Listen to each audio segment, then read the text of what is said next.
Boris Johnson suggested, instead of having immigrants, we can replace immigrants with AI. Huh? My guest is Emma Monk, a molecular biologist who turned into an anti-misinformation campaigner, one of the most respected debunkers on social media and mainstream media, as I have discovered recently on LBC Radio. I'll let the host tell you a little bit more. I stumbled on Blue Sky across a splendid account run by a woman called Emma Monk, a researcher, writer and scientist who does a Substack called Monk Debunks, which is, well, pretty much the civilian version, if I can use that dreadful word. It's the civilian version of misinformation. You will be fed every single time that an Afghan man or an Eritrean man has committed a crime, has sexually assaulted a woman. Like, you know, these are not good. They shouldn't be doing that, and they absolutely should be punished. And you know, that's not in question here. But you won't get a front page headline when a 19-year-old white boy sexually assaults someone in his local park. It might make the local press. It's not going to make the front page of the Daily Mail. But if that person is an immigrant, absolutely is going to make the front page of the Daily Mail. So that perception, then it just gets perpetuated, and you know, people then have a real fear, a real belief that immigrants are coming over here and committing crimes and, you know, attacking our women and, you know, all that kind of thing. And sure, some of them absolutely do commit crimes. And, you know, that needs to be dealt with. But to try and suggest that entire populations are doing this is just wrong. Yeah. Something today, there was some YouGov polling, I think last week, that was looking at people's perceptions of immigration. And they found that 47% of people believe that illegal immigration is higher than legal immigration. Wow. Like, that's just, it's, you know, we've had very high levels of immigration for the last few years for all sorts of different reasons. But the illegal immigration has accounted for about 4 or 5%. Yeah, 4% I've seen. Yeah. It's 4%. Yeah, and if you look at sort of the foreign-born population of the UK, it's about just over 10 million. The sort of illegal proportion of that, obviously it's hard to know because people actually are illegal. We don't tend to know, but the highest sort of suggested value which Reform puts out is 1.2 million. It's definitely a very well coordinated message amongst the far right groups around the world that say, hey, you know what, let's just literally keep on pumping this particular point again and again and again. Yes. So I think it would be great, if you can, you know, dismantle it for us, that'd be fantastic. Okay. So it's quite, there's quite a lot of intricacy in it, which is why the stat sticks, because it's really hard to debunk. This is a CEO Retort podcast, the show that fearlessly goes after the difficult topics that we all need to talk about, campaigns for issues that we're all concerned about, and invites some amazing, inspiring, and remarkable guests who will help us navigate through this fragile world that we all care about. I'm Tim Al-Sheikh. Let's get after it. You are listening to CEO Retort. Since our last conversation, which has been just a month ago, like we just said, it's like so much has happened that it feels like that conversation is just irrelevant now, isn't it? It's like it's gone in the distant past. So I feel like, you know, every month we have to keep an eye on what's going on because it's just completely crazy, isn't it?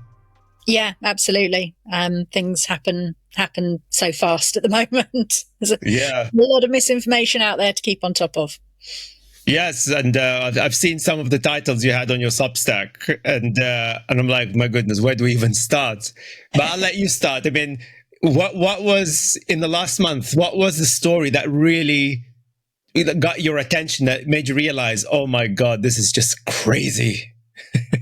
So I think the big one that is various forms of this same statistic or same narrative are being pumped out on a probably weekly basis where a thing at the moment is immigrants and crime. Yeah. So the one that I specifically looked at that's had quite a lot of attention was a piece that the Telegraph put out that said that asylum seekers were 24 times more likely to end up in prison than British people. And that was one particular stat, but there's been a number recently that, you know, asylum seekers are more likely to be overrepresented in sexual crimes, in violent crimes, and they all follow the same pattern of where they get this information from, but also why it's not true. Yeah. So I can go through that one if you like. Yeah, please. I mean, because I think it's something that we see in America as well. I mean, it seems to be, to me, it looks like a very well coordinated message globally. Like this is not just in the UK or US. I mean, I've heard that there's the same sort of things around Europe as well. So it's definitely a very well coordinated message amongst the far right groups around the world that say, hey, you know what, let's just literally keep on pumping this particular point again and again and again. Yes. So I think it would be great, yeah, if you can, you know, dismantle it for us, that'd be fantastic. Okay. So it's quite, there's quite a lot of intricacy in it, which is why the stat sticks, because it's really hard to debunk. So I saw this stat that asylum seekers were 24 times more likely to go to prison. And again, thought, is that true? Let's have a look. So there are layers.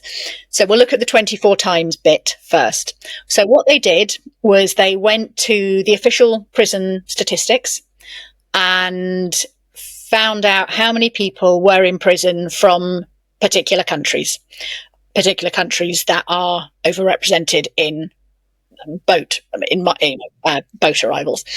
Afghanistan, Iran, Eritrea, Somalia. So they found those numbers from the official stats. They were self-reported. So if you go to prison and they say, where are you from? That's self-reported. They will say, I'm from Afghanistan. It doesn't have to be that they have Afghan nationality. They might, it's just where they say they're from.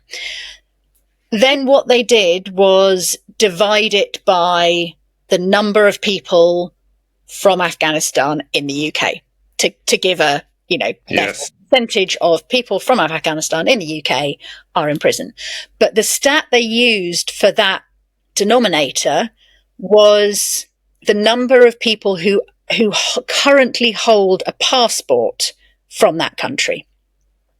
Now, if you have come over from Afghanistan, say, and you've applied for asylum and you've been granted asylum and you're now a refugee, at some point you can then apply to get a British passport. So the number they were dividing by was the smallest possible number they could find for the base population. To then say 24% of whatever of so Somalia was the one where they got the biggest percentage. So the number of people who have a Somalian passport in the UK, I think it was about 27,000. But if you look up in the census data or sort of any estimate of how big the Somalian population in the UK is, it's kind of 140, 150,000, not 20. So the people who are spreading this, if you said to them, how big is the Somalian population? There's no way they would say it was only 20,000, but they want to use that 20,000 when they want to make it a bigger number. Yeah. So that was the first bit. This 24 times came from minimizing artificially the size of the populations in this country. So the second level of incorrectness there is that at no point did they actually say, okay, so how many people in prison came over on a boat. They simply said, how many people in prison consider themselves to be Somalian? How many people come over on a boat who are Somalian? And therefore assume that the ones that came over on the boat are the same people who are ending up in prison. So they were comparing a stat on a single day. It was the prison population on 31st of March 2025, with a sort of a time, people coming over on a boat across a period of time, but not making any link between the two. And statistically, you can't do that. Yeah.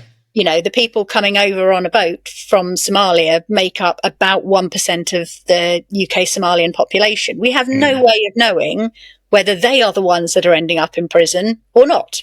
You know, I don't know either way. We don't know. We don't have the stats. You can't make that. You can't make that claim. So, as I say, it's a really tricky one, because they get to say, here's this big number. They get to point to official statistics and say, well, it's based on the official, prison statistics, so it must be true. But actually what they've done with the number is something that's just, you can't do statistically, you shouldn't do statistically, and they've manipulated it. And then the final piece to that is that the Somalian population, it tends to be younger than the British population as a whole. So when they divide the number of people in prison in Britain, they divide it by the entire British population, including the 1-year-old babies and the 105-year-old ladies. But when you're looking at the people coming over on a boat, or those populations, they tend to be much younger. And what we do know about people in prison is they tend to be much younger, because, overwhelmingly it is young men who commit crimes. Not that it's young black men or young brown men or young, it's just young men in general. Men. So again, comparing, if we could divide by the entire British population, including the babies and the little old ladies, then we get a much smaller percentage than if we look at the population that is overwhelmingly young. They are going to be overrepresented. But that is a really difficult message to get across, to counter the lovely headline grabbing stat of 24 times more likely to end up in prison. And then I have to do a 15-minute debunk to go, that doesn't actually work, and it's not necessarily true. And the fact is we don't know how much more likely or how less likely people coming over on boats are to commit crimes, because we don't have the stats. Yeah. But I can guarantee it's not 24 times. Yeah. There's a lot of, there's data out there suggesting they're actually less likely to commit crimes, because they're worried about their status, their ability to stay here. Exactly. They don't want to be deported, so they would actually try their best to behave themselves as much as generally, possible. For first generation immigrants are less likely to commit crimes than British people. But if you read certain newspapers or are in certain social media algorithms, you will be fed every single time that an Afghan man or an Eritrean man has committed a crime, has sexually assaulted a woman. These are not good. They shouldn't be doing that, and they absolutely should be punished. And that's not in question here. But you won't get a front page headline when a 19-year-old white boy sexually assaults someone in his local park. It might make the local press. It's not going to make the front page of the Daily Mail. But if that person is an immigrant, absolutely is going to make the front page of the Daily Mail. So that perception, then it just gets perpetuated, and people then have a real fear, a real belief that immigrants are coming over here and committing crimes and attacking our women and all that kind of thing. And sure, So some of them absolutely do commit crimes, Yeah. and that needs to be dealt with. But to try and suggest that entire populations are doing this is just wrong. Yeah. Yeah, it's misleading. And this is what the charlatans and these sort of people have done so well. Like, you have to give them credits, right? Like, for the past, well, pretty much since the early 2010s, like, there's the period where I say that this is where the world decided to ignore experts and listen to grifters. And because, again, as a reminder to listeners, like, I got involved in fighting misinformation in 2012. It was already a problem. So it wasn't like a tiny thing that nobody noticed. No, it was a big enough problem for me to notice, for Google to notice, right? That hence they invited us to Google Campus, etc. For the investors to notice that invested into my startup so that we can build AI language models to deal with that problem. It's a problem. It was already a thing. But regulators, of course, the media didn't care about that. In fact, they probably took advantage of it. And the common pattern that I've seen is like well, I suppose three things. Obviously, they are very good at taking a fact that is real. So if you can look it up, they say, if you look up, okay, how many immigrants commit crime, you'll get some stats for that. But they have this ability to take that, then conflate it with a lie, which is basically that's the second skill. It's like the first skill is to find is the sort of news story that is real and it's true, but it's also, inflammatory, or it can, as you said in our first discussion, it's like how it can create some kind of an emotional response within the reader, right? And then the second thing, they get a lie and they say, okay, you can take this lie, which has also got emotionally triggering, mix it with that. And the third skill is, how do we create with a one-liner that just sticks? And they've done this so successfully, time and time and time again, and it works every single time. Yeah, absolutely. Just this week, I think Robert Jenrick was repeating the 24 times more likely stat in a press interview, and it's just not true. And for the international listeners, Robert Jenrick is an elected member of parliament for the Conservative Party. I mean, what is he? Is he the shadow? He's a shadow minister, isn't he, or is he just a backbencher now? I think minister. I've lost track of. There was such high turnover. I think in justice, possibly. Yeah, I should know that, but I. I don't. But under the previous government, under Rishi Sunak, he was a minister. Yes, wasn't he? Yes. So the guy was in government, ladies and gentlemen. Yeah, we're talking about a government official, elected government official that literally peddles that lie again and again and again, and that's a problem. We see that in America as well now, don't we? Yeah, absolutely, and it trickles through. So sorry if you can hear my dog; he's just come inside. That's fine. So I was looking up something today. There was some YouGov polling, I think last week, that was looking at people's perceptions of immigration. And they found that 47% of people believe that illegal immigration is higher than legal immigration. Wow. Like, that's just, it's, we've had very high levels of immigration for the last few years for all sorts of different reasons. But the illegal immigration has accounted for about 4 or 5%. Yeah, 4% I've seen. Yeah. It's 4%. Yeah, and if you look at sort of the foreign-born population of the UK, it's about just over 10 million. The sort of illegal proportion of that, obviously, it's hard to know because the people who actually are illegal, we don't tend to know. But the highest sort of suggested value which Reform puts out is 1.2 million. Yeah. So even Reform, at the highest number they could possibly find to back up where they're at, suggests that it's 10% of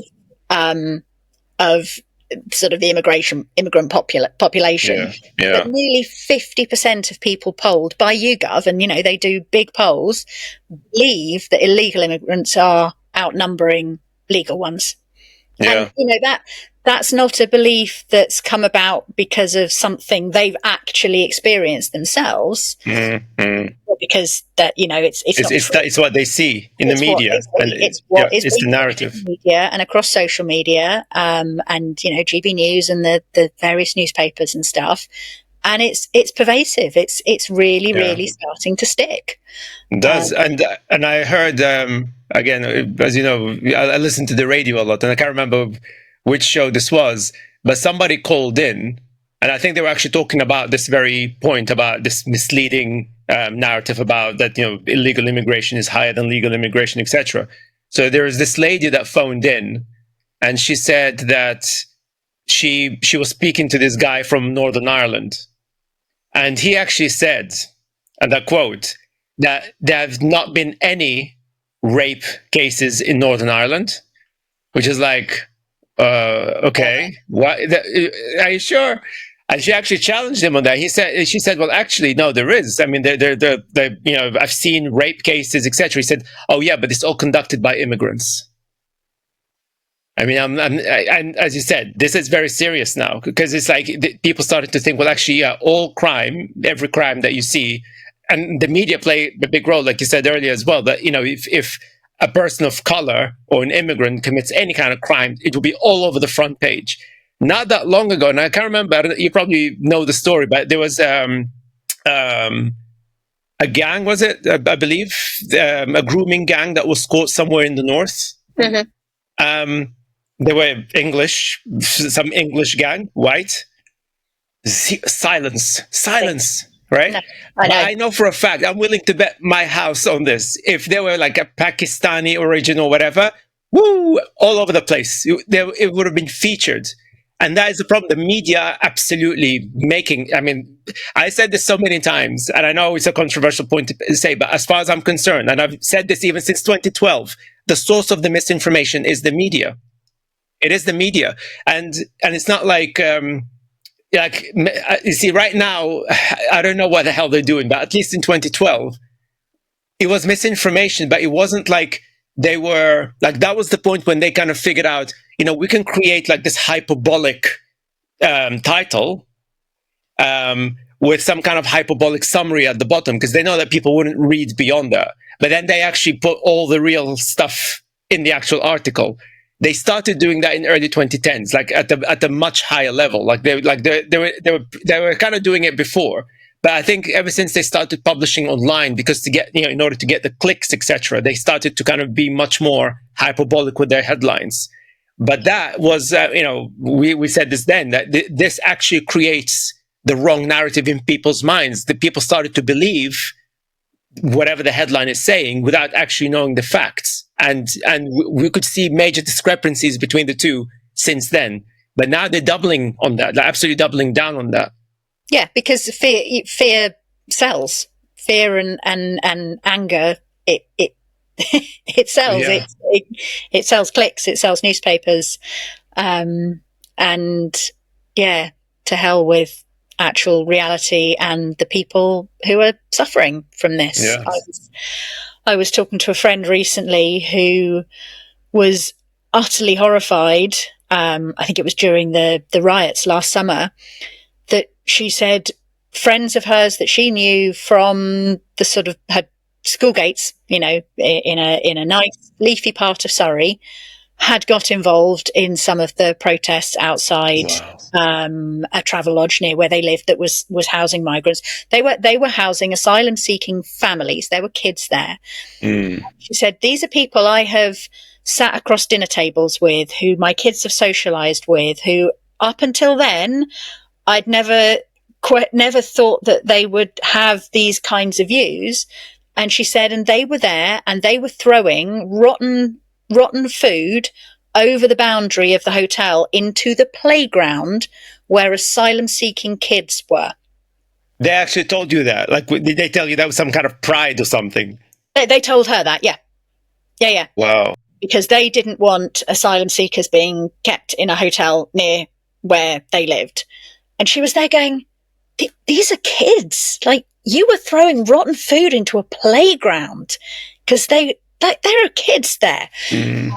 But they had become so radicalised against any kind of asylum seekers, and the idea that they were, destroying their community and that they were coming there to, assault their children or whatever, that they just lost all sense of, actually, if there are kids in this hotel, then maybe that's not that's not quite where I should be at.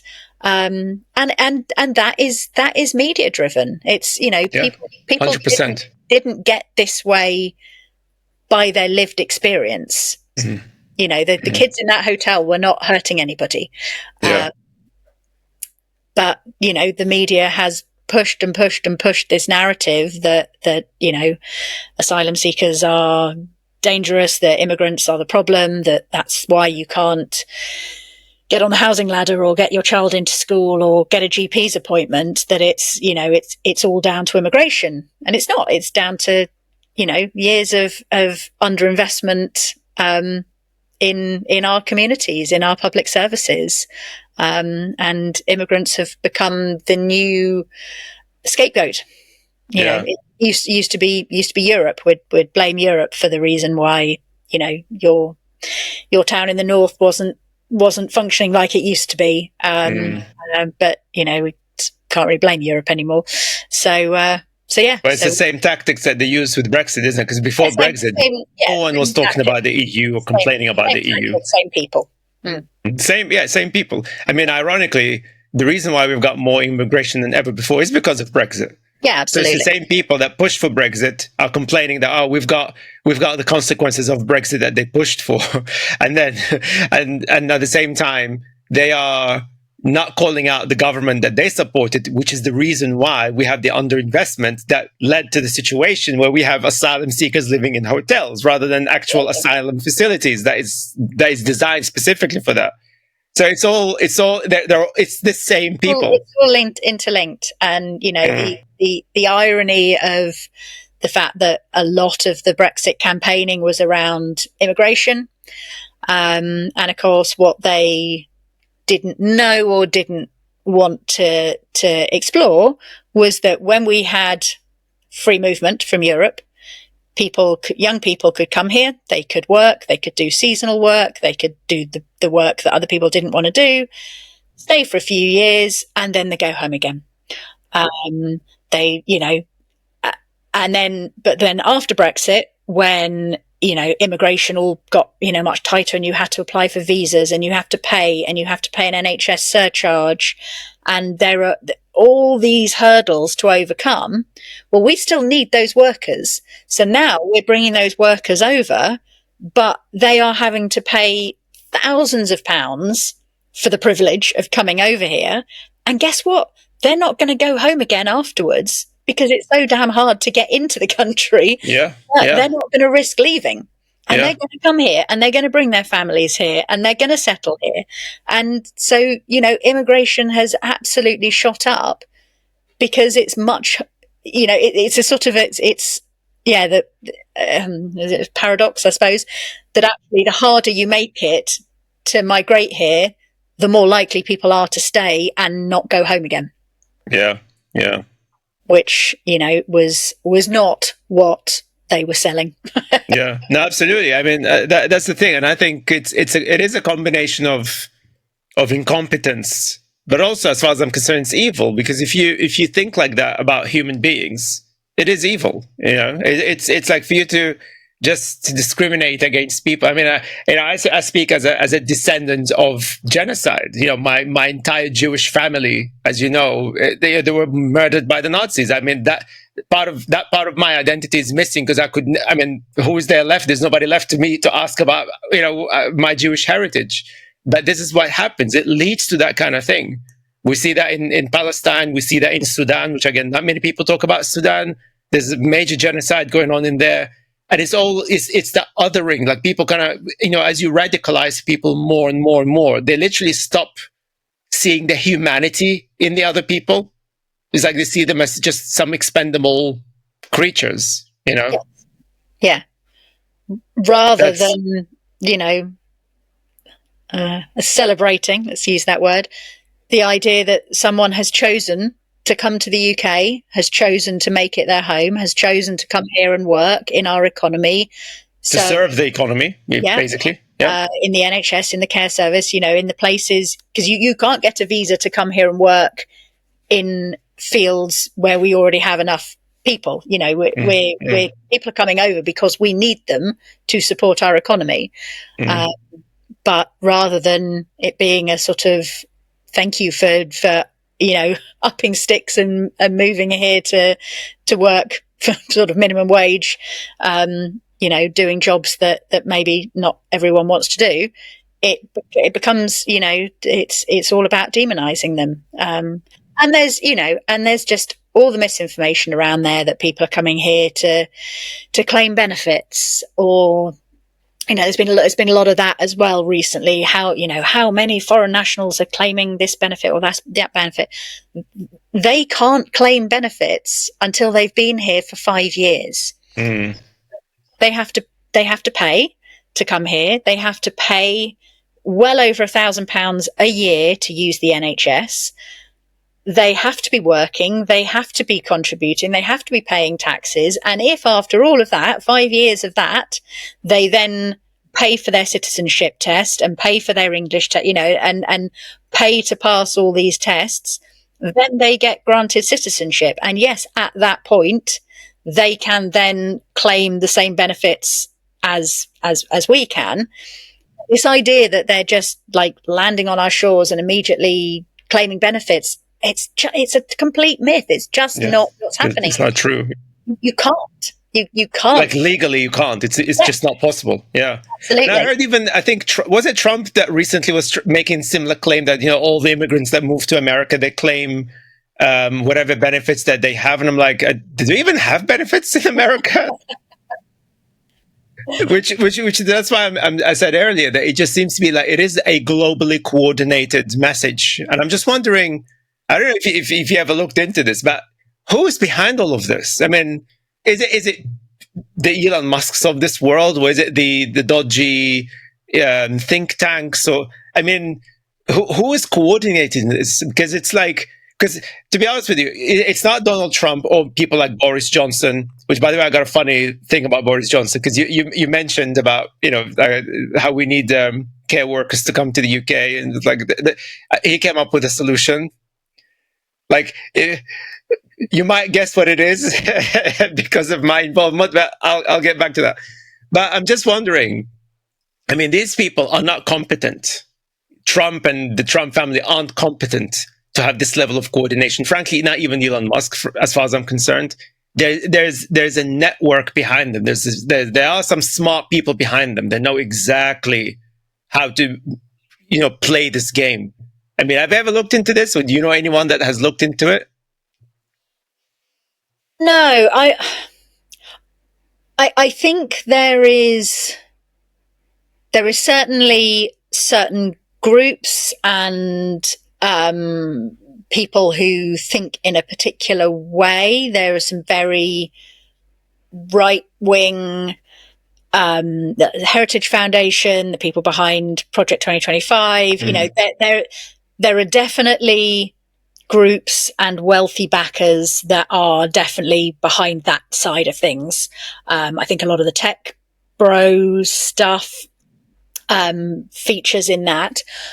I'm not sure that it's sort of a completely coordinated across the globe, the sort of there's some overlord kind of, I don't see it like that, but I see there's a lot of crossover, and I see that there are groups in different countries who will then look to what's working with Trump, who look to what worked with Brexit, who looks at the far right, the AfD in Germany, and kind of goes, oh, well, they're gaining popularity and they're getting, what messaging are they using? And then obviously you do have the people like Musk who are kind of going, oh, you're saying the things I like, I'll fund that. So I'm not sure personally whether it's sort of which way round it is, whether it's a sort of a coordinating force making all this happen, or more of just a kind of an overlap of, well, that's working there and I want to do the same here. What messaging should I use that's worked elsewhere? And then certain characters who are going, oh, I like that. Yeah, you're saying the same thing, so I'm going to fund all of you. As an entrepreneur, I like to follow the news really, really closely, be it in politics, the environment, health, fitness, and of course AI, which is my field of work. But the problem with the news sector today is that staying up to date with events around the world can be really, really difficult because it's impossible to consult a single source for the full story. The narratives that shape public opinion often just reinforce media and corporate-backed vested interest, and of course they push for whatever public or political biases of their readers. Not to mention, of course, they push a lot of clickbait stories to just attract clicks rather than trying to inform you properly. And this is why I fell in love with Ground News. Ground News is an app and website that combines news from around the world in one place so you can compare coverage. For every news source, you can see if they have political bias, how reliable their reporting is, and who owns them. And they've got this amazing tool called the blind spot feed, which highlights news disproportionately covered by one side of the political spectrum. I even see this with AI. For example, you'll see the left-leaning AI coverage tend to be kind of very doom and gloom. But then on the other side, of the right-leaning, AI is the savior of humanity and everything. I mean, it's quite ridiculous in both cases. So it's so important to have a tool like Blind Spot because it shows you the balance of this coverage so that you can actually see what the real story is, what's the crux of the story, which is super important, especially for somebody like me, because many customers around the world rely on me and my team to make sure that we inform them about AI and technology as accurately as we possibly can. But even for me personally, as somebody that likes to follow all the other stories, I want to make sure that my cognitive bias is in check. So check out this tool, it's absolutely phenomenal. You can subscribe through my link at ceoretort.com/ground news, one word, or scan the QR code that you can see on the screen right now if you're watching on YouTube or Spotify, and you'll get 40% of their Vantage plan. It's the one that I use to get unlimited access to every single feature and tool that they have, and it works out less than $5 a month. It's basically like a cup of coffee a month. And your subscription not only helps our channel and our podcast, but it also supports Ground News as it makes the media landscape more transparent. They're not reliant on VCs, kind of like my company. They are absolutely 100% funded by their membership. So this is something that I really, really love about them as well. It's their level of independence. And I think we should all support companies like that to make sure that we stay informed as accurately as we possibly can. So check out the link at ceoretort.com/ground news, one word, or scan the QR code that you can see on the screen right now if you're watching on YouTube or Spotify, and you'll get 40% of their Vantage plan. And tell me what you think. Do you like it? Is it working for you? I would love to get your feedback. So thank you, Ground News, for supporting this video. I was listening to something recently about the fact that even in Japan, there is now I heard about that. beginnings of a sort of a far right, a right-wing group that are using immigration to try and appeal to younger voters, which they've seen, happening elsewhere. Now, Japan has as close to zero immigration I was about to say that. But any country around. Japan are always held up as the poster boy for, well, why do we need immigration? Why can't we be like Japan? And yet, even in Japan, this messaging is being used for young people that their lives aren't as good as they should be because of the immigrants. And they have almost no immigration at all. So, there's definitely coordination in that people are using the same messaging and seeing what works. I'm not sure personally myself that it's a sort of a from above coordination rather than a just these are all working and let's emulate and copy what other people are doing. No, I agree. Actually, my theory, and because I'm half Russian, so I'm not fully in touch with Russian politics, but I kind of like to read about a few things about what's going on in there. And my theory is that it's not like you're right. It's not like there's an above overlord, but it's the instigators. And for me, I think it's Putin and Russia, because one thing that people don't know about Putin, unless you're Russian, you would know that. He's very smart. He's no Trump. He's no Musk. He outsmarts all of them like that. He's like, if you want an example of a real world evil genius, it's Putin. Because like, again, if you speak Russian, you can tell if somebody is very well spoken, very well educated, and he's very well spoken. Like, just to give you an idea, I would say he's, think of somebody like King Charles, that like really posh, well spoken Russian, highly educated. And, he doesn't speak like Trump, right? Or Musk, like I can assure you that. But also he was a very successful KGB agent. Yes. And if you look in the Cold War, the KGB absolutely figured out a way to manipulate information, all the way back then. So they had a whole, again, I don't know if that's true, but I did read that they even had a whole unit of KGB agents that specialized in spreading misinformation in terms of how do we use basically psychographics to nudge certain way of thinking amongst people in other countries that would benefit Russia or the Soviet Union, but then it creates chaos in America and the West, etc. So they've been doing this for a very, very long time. And Russia has very smart mathematicians as well. Now, I'm not being biased, but they do have very, very smart mathematicians. So you combine that.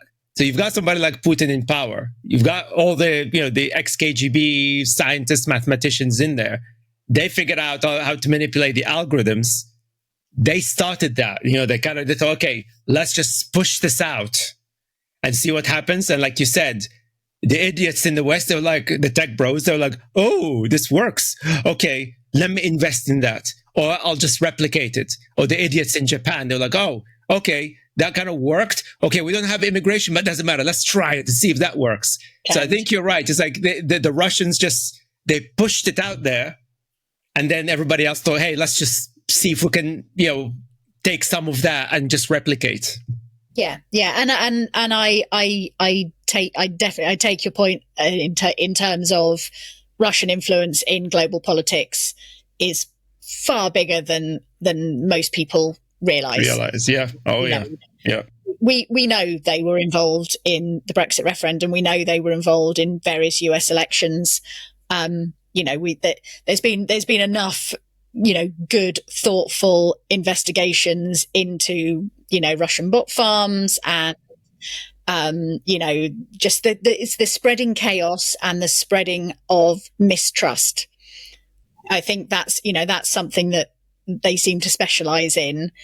If you can persuade both sides of politics to stop trusting anybody, then, that opens the door for more authoritarian rule and and all of that kind of thing. So yeah, you're right. They are very heavily involved in a lot of that. And again, no, that's not a conspiracy theory. No, that's not. No, it's true. That's what I'm saying. It's not. It's not. I always feel like when I say things like that, people are going to go, "Well, now you're just spreading." No, this is based on a lot of very good, very thoughtful, very high level investigations into this stuff. And like I said, and I say it's definitely for real. Like I said, if you speak Russian and if you understand Russian and you just listen to Putin, the guy is very intelligent. Like, like I said, I'm in a privileged position here because I can, I'm listening to what Trump says. I listen to what Putin says. I'm like, yeah, Trump is dead, man. It's like, like metaphorically speaking, but I mean, he's like, Putin he's like, yeah, whatever. It's like, get this orange clown out of my face. I mean, it's like, you'll eat him alive while he's asleep for sure.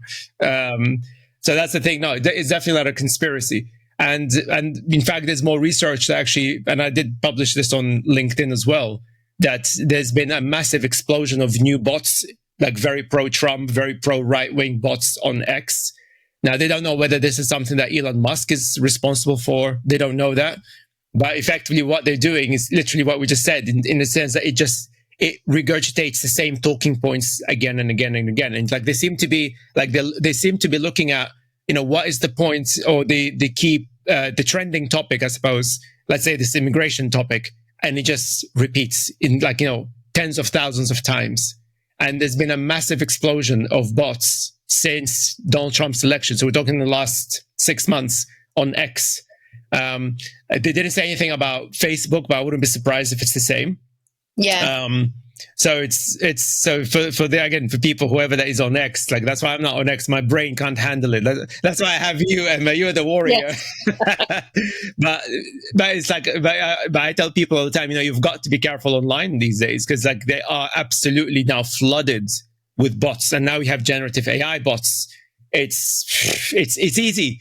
Like, if I want to create tens of thousands of bots, I can do it on my own, right? It's easy these days. So people have to be very, very careful, what they read online.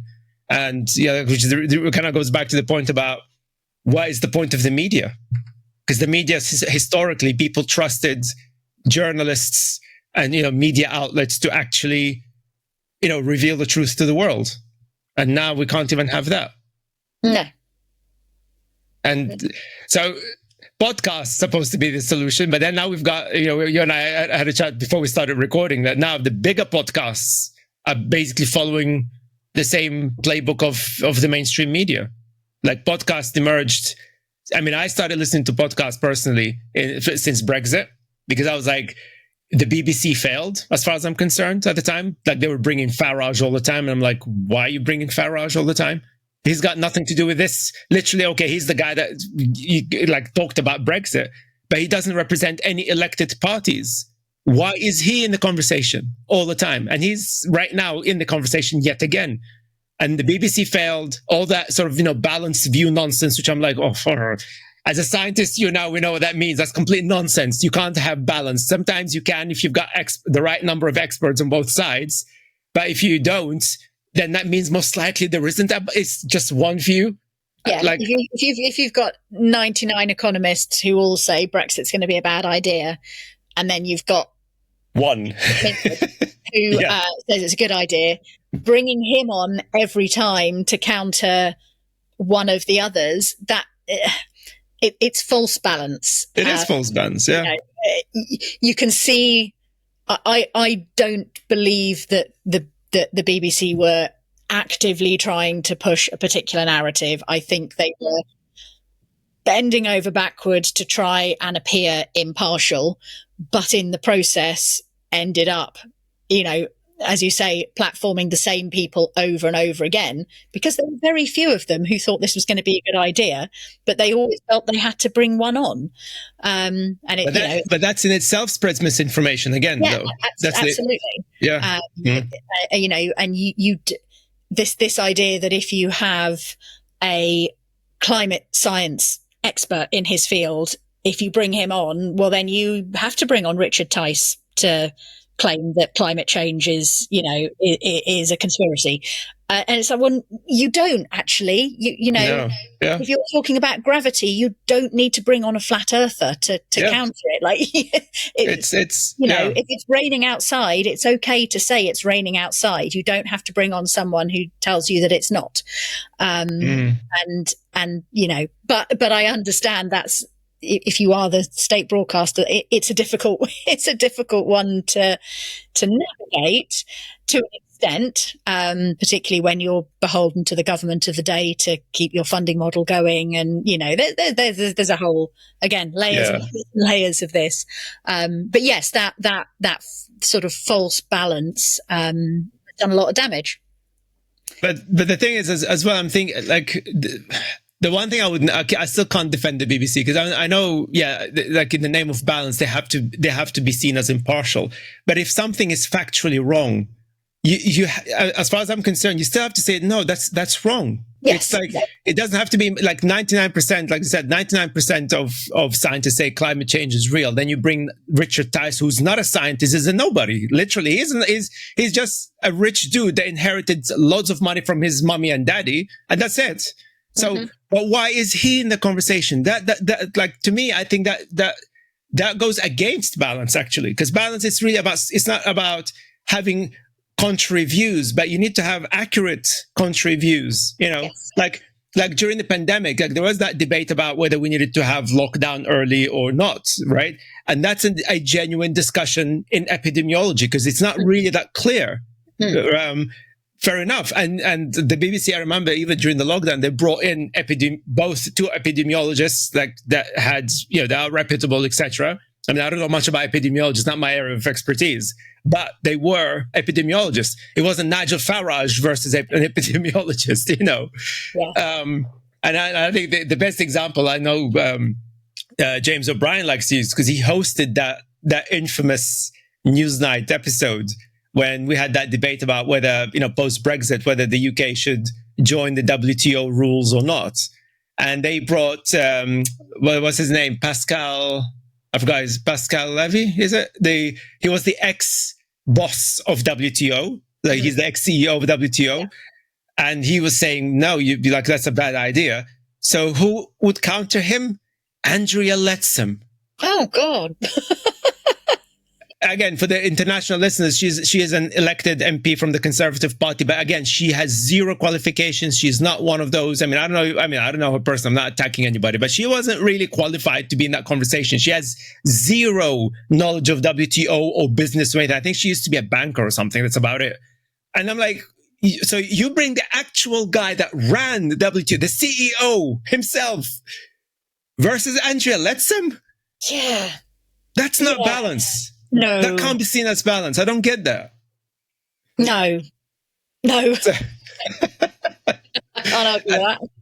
And I think, and this is why I try not to call out podcasters, because the reason why I'm doing this podcast, I was inspired by some of the big podcasters, but now the big podcasters are doing the same. Like, they're bringing in guests, not because they are the best in the world at their fields, but because they're the famous ones and they get clicks.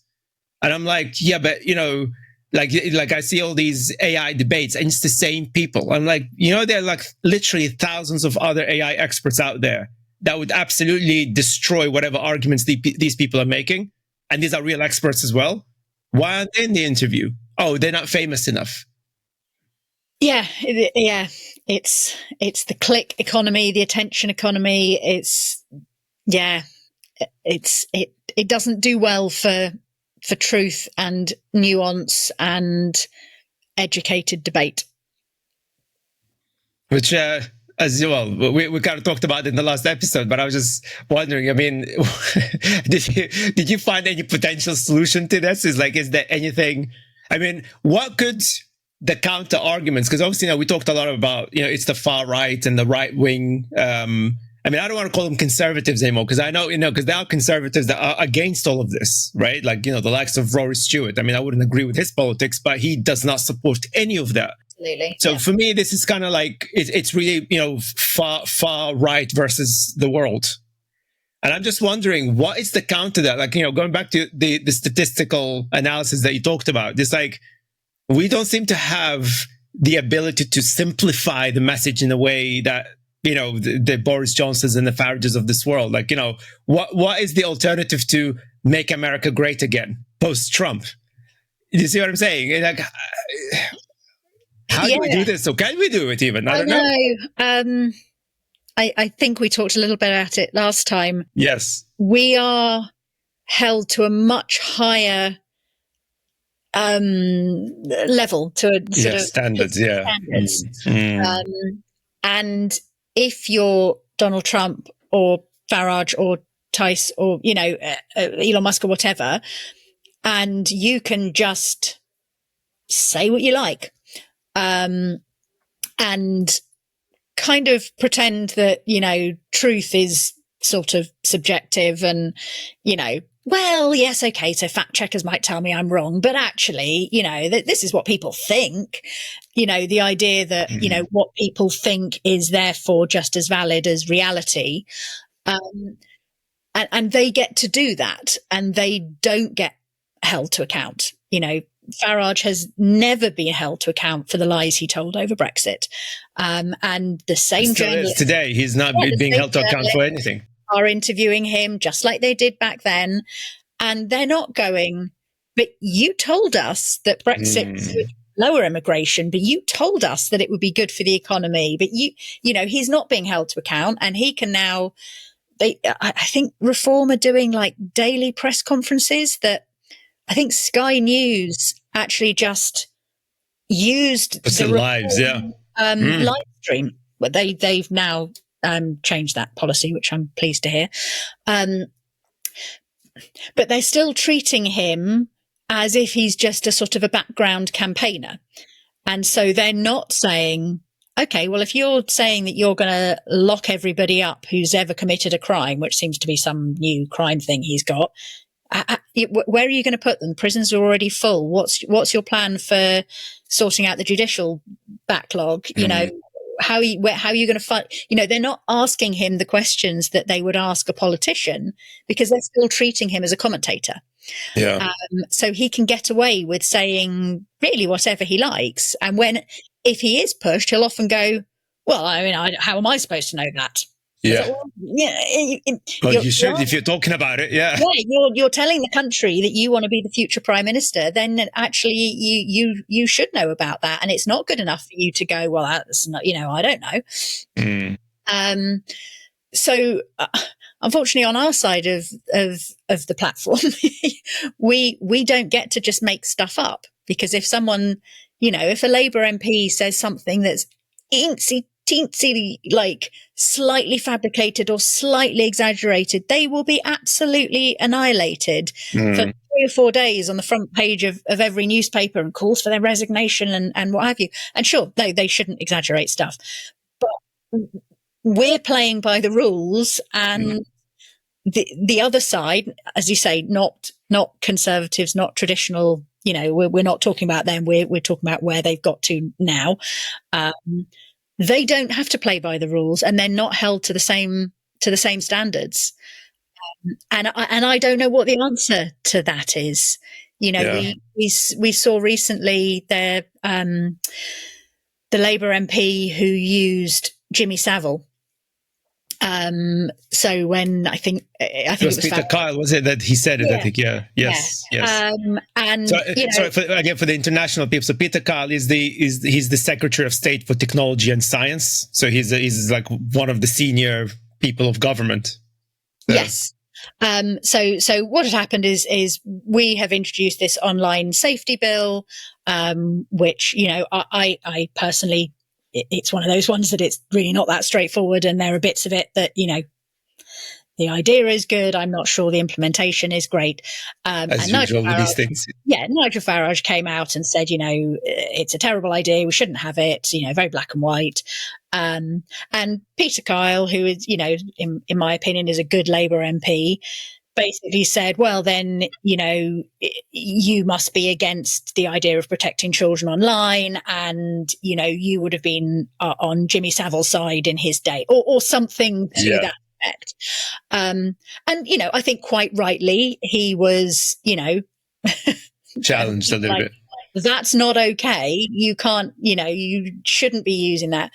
But where the idea came from is that Boris Johnson did it to Keir Starmer back in the day. He suddenly went through a phase of constantly trying to link Keir Starmer to the cover-ups over Jimmy Savile, which is completely untrue, totally, right-wing trope, all that stuff.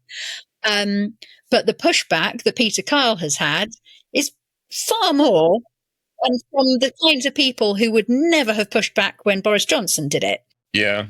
I would say Boris Johnson was far worse, because it was a lot worse. He literally accused Starmer that he basically it's because of him he was free and so on. It was a very like actively you Starmer, as opposed to you would have been. It's slightly different. And so it was it was wrong that Peter Kyle did that, but also you can see why. Sometimes it must be incredibly frustrating to always have to play by the rules when you're against the people who don't.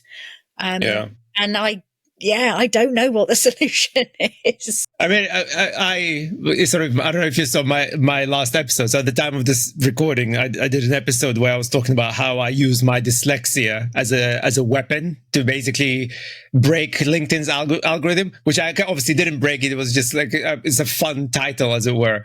Clickbait, perhaps. But basically, what I was trying to say that I, for quite a long time, obviously, when you run a company, especially if you have investors and shareholders and so on, like there's certain things you're not allowed to do online, or you can't be yourself. In my opinion, like you have to be what they described as PR. controlled or PR trained or whatever it is, which to me is it's a form of silencing. But that's why I sympathize sometimes when I see CEOs say some ridiculous things, because I think in a lot of cases they have to, not because they want to, otherwise they get fired, right? So the argument I was making is that, well, actually, no, we got to reach the point right now where we absolutely need to be very open about, whatever it is that you feel, whatever it is that you think. It could be controversial, but at the end of the day, what's the point of freedom of speech, right? If we're talking about freedom of speech, you should voice your frustrations or happy moments, whatever it is, right? But I feel that we've reached a point, when Michelle Obama years ago said that, when they go low, we go high. Now, in principle, I agree. But if we live in a world, like you said, where basically when they go low and you go high, not only that they don't care, they take advantage. So if you play by the rules, like using sort of the martial arts analogy that I like to use sometimes, it's like if you're in a fight, in a game, and the person that you're fighting against is breaking the rules, and is kicking you under the belt, as it were, try to do dangerous moves that could hurt you and so on. I mean, at some point you would have to do the same to make them stop. It's like, hey, stop, can you not do that, please? But they carry on doing it. If you don't do anything, they'll carry on doing it. So you have to kind of kick them in the balls as well at some point. So, and what you tend to find, especially the likes of Farage, like you said, because every time, on a rare occasion, a journalist challenges him, he gets all, triggered, and he's like, you can see he starts to sweat, and he's like, oh, how dare you ask this question? Blah, blah, blah. I mean, they are spineless people, a lot of these people, truly. And I'm not being offensive here, but I mean, they are genuinely spineless people. Like, once you challenge them, they just completely start falling apart. So, and I think, considering where we are in the world, we need to start challenging them. So with Peter Kyle, to be honest with you, I think this is the problem that, again, the left has and the Labour Party has, is that they're not very good at communication. I actually agree with the point he made, because I campaign for regulation, like for people to governments to start regulating tech and AI. Because the problem is, if you don't provide these protections, people like Jimmy Savile will go haywire online. And I would argue, if you are against regulation, then effectively, I would not say that, that means you support Jimmy Savile. That's a stupid thing to say. But you're basically allowing people like him to roam free online. And I think for me, it's about responsibility. If you've been so irresponsible that you think about deregulation because deregulation benefits you financially and your cronies, and whatever happens to the rest of the world, it doesn't matter. Well, you've got to call this out. And I think this is what, in defense of Peter Kyle, I think is that this is what he was trying to do. But absolutely, yeah. No, I don't. The communication was just horrendous. But the fact that he sort of tried to go low because that's what they do to us. Yeah, it doesn't work on our side. But you have to be strategic. Yeah, it's like to use again the martial arts analogy. If you're willing to fight the person in the mud, you need to know how to fight as well. You can't just just go crazy. Yeah. And I do think our side struggles with. I do it. I'm all about the stats. I'm all about, well, actually, this is what the stats show, because that's me. That's my sciencey, mathsy background. But that's not what it's emotions. People like to think that they think with their brains. But overall, on so many things, we don't. We think with our hearts, and we think with our emotions, and the way we vote is triggered by how we feel, not what the facts are. Yeah. And so we, constantly sort of fact checking what Farage has said, or, it doesn't actually win people over. Labour certainly have to get much, much better at telling a story. They need a narrative. They need a story that's not just Britain is broken, the Tories broke everything. Like, I don't disagree with that. Well, it's true, but but it doesn't resonate with people. But it doesn't help. What they need is to go, this is the version of Britain that we're passionate about. This is the version of Britain that we want to deliver. And it's going to take hard work, and it's going to take money, and it's going to take commitment from everybody. But look, this is what we want to see for our future, not just, oh my God, everything's broken. There's no money. The Tories broke everything. Everything's just so hard. Like, that doesn't get people engaged, and it doesn't get people passionate about doing something. It just, ends up making people go, well, you guys are just all the same. You're all miserable. You all have broken everything.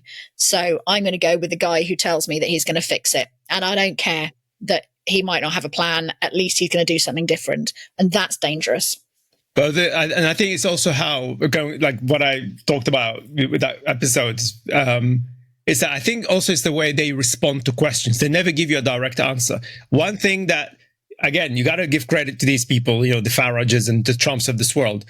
They, although Trump these days, I don't know if his brain is gone, but in his heyday in 2016, he would give direct answers.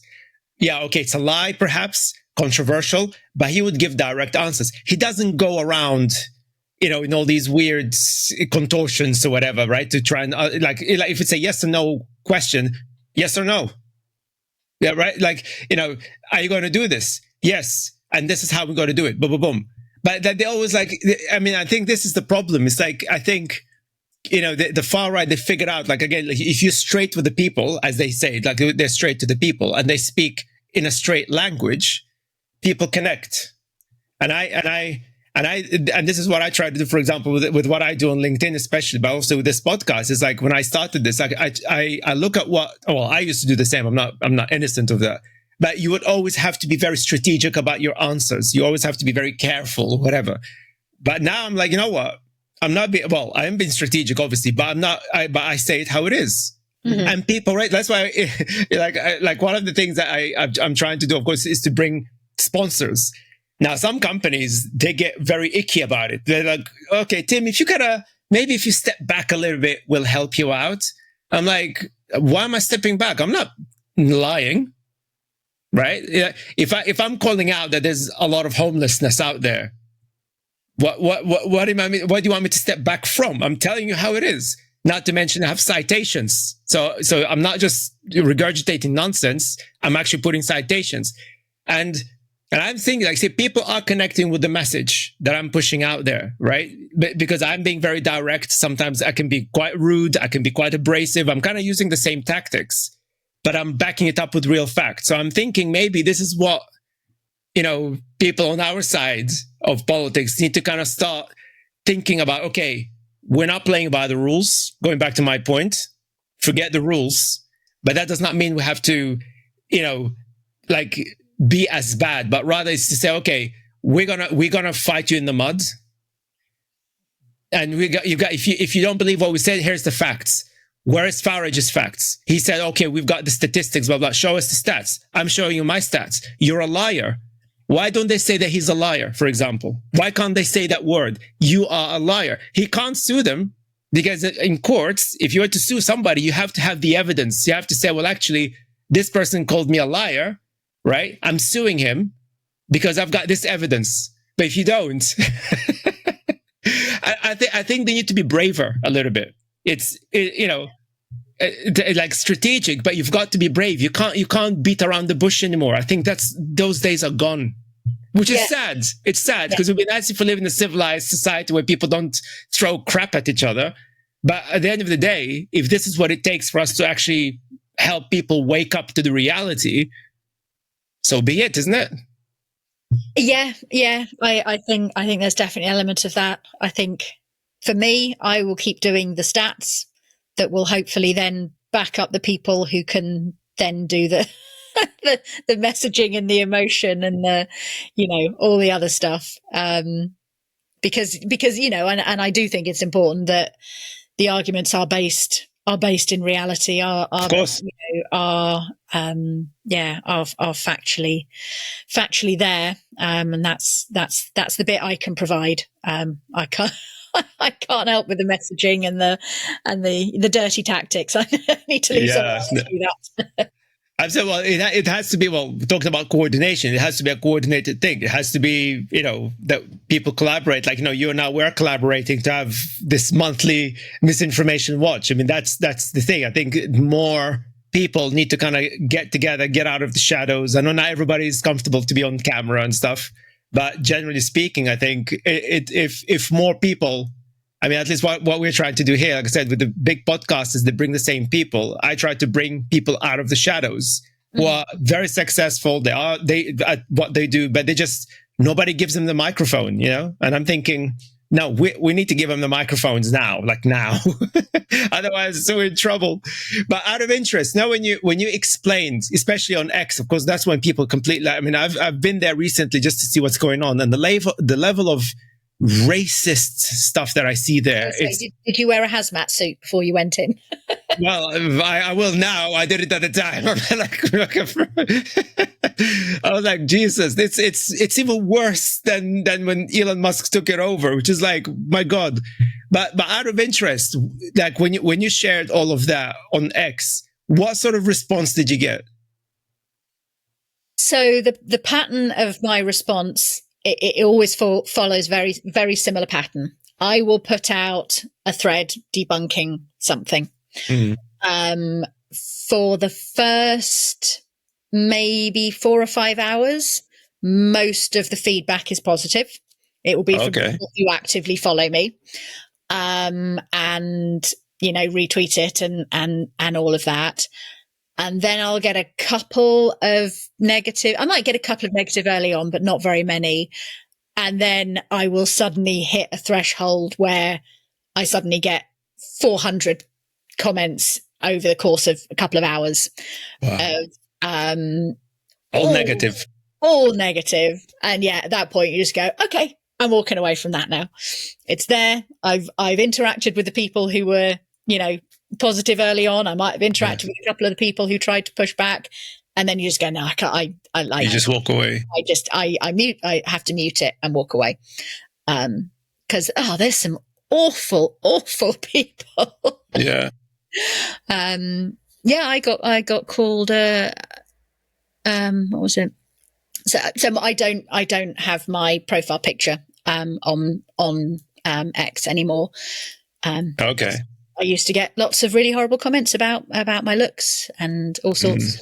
But someone who was just he'd sort of pushed back on something I'd said, then suddenly went away, found my profile picture, I think from my website, came over, posted it, and said something about, well, obviously your transgender surgery didn't go very well or something. So he was trying to claim that I was assigned male at birth. Yeah. I was like, what? Like, where did that come from? Yeah. Why did you feel that? Okay. So yeah, blocked him. And yeah, you just, there are now certain words that when people use them in my comments, I'm just like, yeah, block. Don't need that. Doesn't X have any like settings to somehow to be able to? I mean, what's the point of all this so-called AI if it doesn't have the ability to filter out these things? No, they're all very much there. There is absolutely no point in reporting but I've reported people since Musk took over. It used to be that if you reported people for, real blatant racism, homophobia, whatever, then their accounts would be taken down. That all stopped when Musk took over. People can say exactly what they want, and there's nothing happens to them.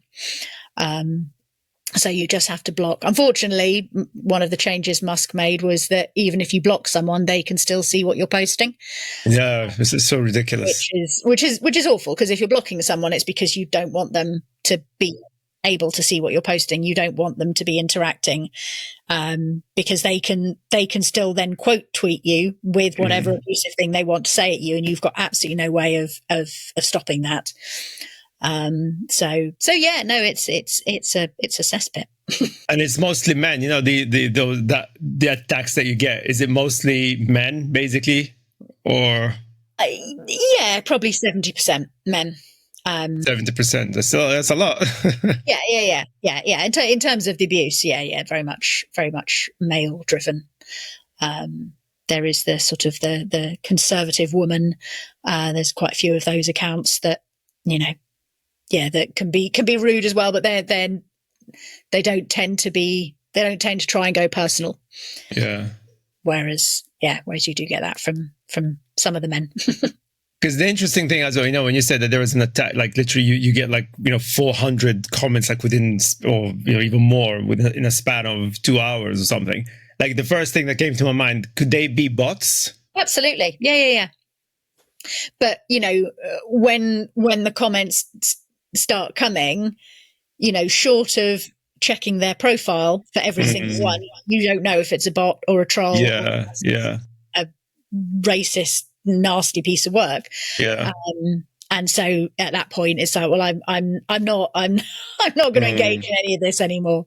I've said my piece. I've interacted with, the first few people, and then I have to move away, because there's no point wasting my time interacting with either bots or trolls, or nasty, racist, misogynistic pieces of work. Yeah.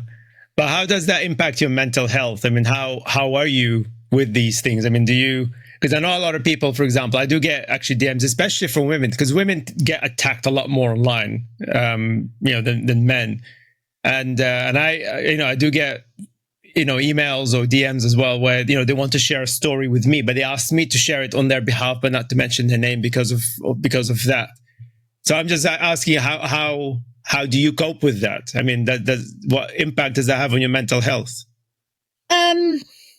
I think initially the first few years of being on there, I would have tried to interact with everybody. I would have tried to defend myself. I would have continued trying to get people to see my point of view and all of that. And, the abuse would ratchet up and I would just sort of keep going and then feel awful and, kind of, as time's gone on, obviously I've grown a much thicker skin online. I don't have a thick skin in person, but online I'm much better. And just to actually just go, no, you want to call me that name? Fine, I block you. You don't know me. And I think I'm built, I've sort of built up a community and people sort of know what I'm about and they know that I'm not just there to be shouty or divisive or, a lot of the positive comments I get are kind of, thank you for delving into the nuance and, there's never a straightforward. And, so I don't know, maybe I don't get as much abuse as some people do because I'm not being divisive particularly. Obviously people don't always like what I'm saying because it goes against what they wanted to believe. But yeah, I've become much better at just going, that comment is not about me. They don't know me. They don't like what I've said. And so their default is to be rude. And in which case that's their problem, not mine.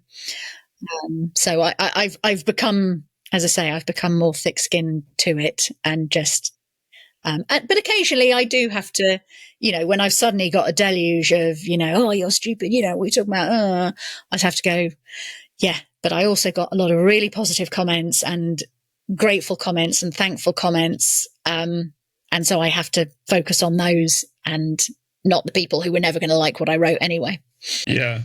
Well, that's what I was about to say. I mean, the typical advice, I mean, I don't know actually who came up with that, but I see a lot of, obviously because I'm new to this myself. And, the advice that I read online is that, that proportionately over time, people that support your work, like if you start getting a community of people that support your work and support what you do, they know what you're all about. They're the ones that would actually interact more with you than the actual trolls. Which means that if you spend your time interacting with trolls, you're actually ignoring the people that you should not be ignoring. And I think that's kind of that was a very good message because I obviously can get riled up very easily. If somebody kind of, pulls hits me in the right way, I'll be like, I can easily, like, I have no fear. Like I said, I say to people, this, like, if you go low, I'll happily go lower. I wouldn't even apologize. Like, I have no fear of that. But then at the same time, it takes so much energy, like, and it does impact mental health as well. But then, like, if I go through all of that just for one idiot, whilst I have like a few hundreds of people who actually say, Tim, we love what you're doing, amazing, can you help us out, blah, blah, blah. It's like, why am I wasting my energy on this one idiot if I've got 100+ people that actually genuinely need help? Yes. And I think that's the message for anybody who wants to do what we're doing. Ignore the trolls. I mean, a lot of them, like, that probably could be bots in the first place. We don't even know. They could not be humans in the first place. So you're literally arguing with nobody. But also you have to think about, what kind of person, if these are real people, what kind of mindset do you have to have where you drop everything that you're doing, right? We all live busy lives. But imagine a person, what kind of mindset do you have to drop whatever it is that you're doing, whether you're at work or whatever, and take the time to reply to somebody and start attacking them in that way? I mean, you can't be a normal person. I mean, like, I'm just thinking, like, because a normal person wouldn't do it. Like, I see a lot of things online that I get so stupid. I feel like I wouldn't mind responding, but I wouldn't because I'm busy. I was like, okay, whatever. He's an idiot. I'm not even going to respond. I can't be bothered. But the fact that some people say, well, actually, no, I'm going to take the time, brain power, and I will respond. And I'm like, I mean, you got a problem, surely. I know. I particularly love the people who respond with, well, you've got nothing useful to say, or, and you're like, and yet you took the time to comment on what I said. Yeah. I mean, the lack of self-awareness with a lot of these people is truly amazing. Yeah. But now it is horrible. And I think it's going to get worse. I mean, I think because, like, part of the update for this month, like, again, at the time of the recording of this video, I shared something with Emma that broke her heart about Perplexity. That Perplexity decided to partner with Donald Trump's Truth Social to provide what they call AI search function. So Perplexity will be powering if you thought X was bad, I mean, Truth Social is even worse. And Perplexity decided, let's partner with them and provide them with an AI search solution that basically, I suppose, spread more misinformation, right? It's just, yeah. And I said to you earlier, I liked Perplexity. Yeah. Because you didn't have quite the same problems with sort of hallucinations, because at least it gave you links to what it's referring to and you can go and check for yourself. Yeah. Yeah, it's one of my go-tos when I'm trying to research stuff. So yeah, I'm upset about that. That's really irritating. I mean, that's the thing. I mean, I think because I did warn about this before that we are going to be seeing the time where we'll see more AI generated. Well, we are seeing AI generated misinformation, but we're actually going to start seeing AI companies getting involved directly. And I did warn about this. To be honest with you, I didn't think it would be Perplexity. I have to be very honest. No. I felt like Perplexity was one of the good guys, but again, maybe that was just an emotional thing. I didn't have anything to base that on other than my son recommended it to me, and it was useful because it gave it sources when ChatGPT wasn't. Yeah. Okay, guys, I need a very big favor from you. If you are watching on YouTube, please make sure you hit the subscribe button, because that makes a massive difference for our podcast. It literally costs you nothing other than a split-second click. But if you're also watching or listening on Spotify and Apple Podcasts, make sure that you give us a follow there. But in order for it to count, you also need to leave us a review. Please feel free to give us whatever review you think that it's fair, but it's important that you do, because otherwise they don't count your following. Why? I have no idea, but that's just how it is. But it costs you 3 seconds to do that. So I'll really, really appreciate it if you do that. And now, without further ado, let's get back to the episode. To be honest, I didn't expect it to be any of the big names. What I did expect that we will see some new AI startup emerging that basically would. I mean, I would have thought that Truth Social would actually fund or a startup bring some AI or data scientists and so on, like, to actually build it. But I did not expect that a company, like I didn't think OpenAI even. I mean, for me, if any company would have done something like that, would have been OpenAI, to be honest. Right. But even then, I was like, yeah, but I can't see OpenAI doing that.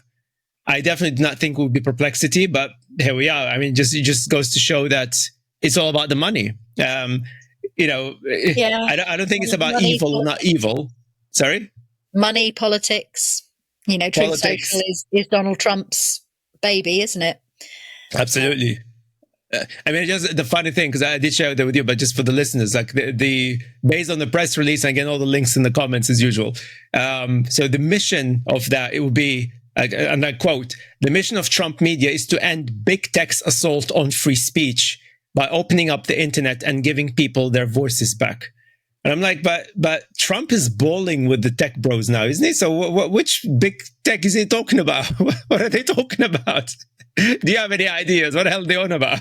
No, I've given up trying to decipher what Trump says and what he means and what he's referring to. It's very much what comes out of his mouth that particular second, I think. It's whatever that comes into his mind. Yeah. But the good news, because I shared the report from 404 Media, who, I mean, I recommend people to check these guys out, because they are investigative journalists, and again, it's independent. They're kind of doing what I'm trying to do here. Or rather, I'm trying to do what they're doing. They've been doing it for a few years. So they kind of decided to actually delve into it and play with it. And the joke that they put, that actually it is still woke, meaning that it actually said the truth. Yeah. Because Devin Nunes, so he's the CEO. Like what's his title? Like, so I'm going through. Go quick.